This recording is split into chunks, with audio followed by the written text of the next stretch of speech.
Genesis 50. Then Joseph fell upon his father's face, wept over him, and kissed him.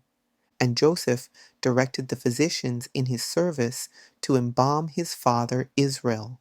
So they embalmed him, taking the 40 days required to complete the embalming, and the Egyptians mourned for him 70 days.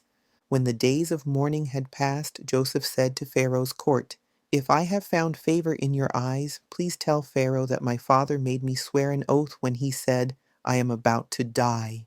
You must bury me in the tomb that I dug for myself in the land of Canaan. Now let me go and bury my father, and then return." Pharaoh replied, "Go up and bury your father, as he made you swear to do." Then Joseph went to bury his father, and all the servants of Pharaoh accompanied him, the elders of Pharaoh's household, and all the elders of the land of Egypt, along with all of Joseph's household and his brothers and his father's household. Only their children and flocks and herds were left in Goshen. Chariots and horsemen alike went up with him, and it was an exceedingly large procession.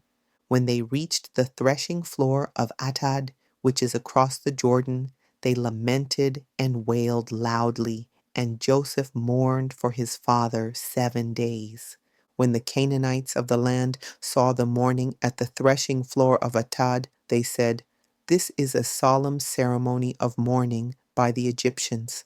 Thus the place across the Jordan is called Abel Mizraim. So Jacob's sons did as he had charged them.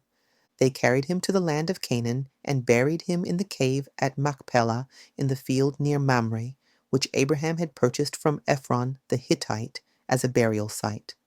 After Joseph had buried his father, he returned to Egypt with his brothers and all who had gone with him to bury his father. When Joseph's brothers saw that their father was dead, they said, "What if Joseph bears a grudge? Then he will surely repay us for all the evil that we did to him." So they sent word to Joseph, saying, "Before he died, your father commanded, 'This is what you are to say to Joseph. I beg you, please forgive the transgression and sin of your brothers, for they did you wrong. So now, Joseph, please forgive the transgression of the servants of the God of your father.'" When their message came to him, Joseph wept. His brothers also came to him, bowed down before him, and said, "We are your slaves." But Joseph replied, "Do not be afraid. Am I in the place of God? As for you, what you intended against me for evil, God intended for good, in order to accomplish a day like this, to preserve the lives of many people. Therefore, do not be afraid. I will provide for you and your little ones." So Joseph reassured his brothers and spoke kindly to them. Now Joseph and his father's household remained in Egypt, and Joseph lived to the age of 110. He saw Ephraim's sons to the 3rd generation, and indeed the sons of Machir, son of Manasseh, were brought up on Joseph's knees. Then Joseph said to his brothers, "I am about to die, but God will surely visit you and bring you up from this land to the land he promised on oath to Abraham, Isaac, and Jacob."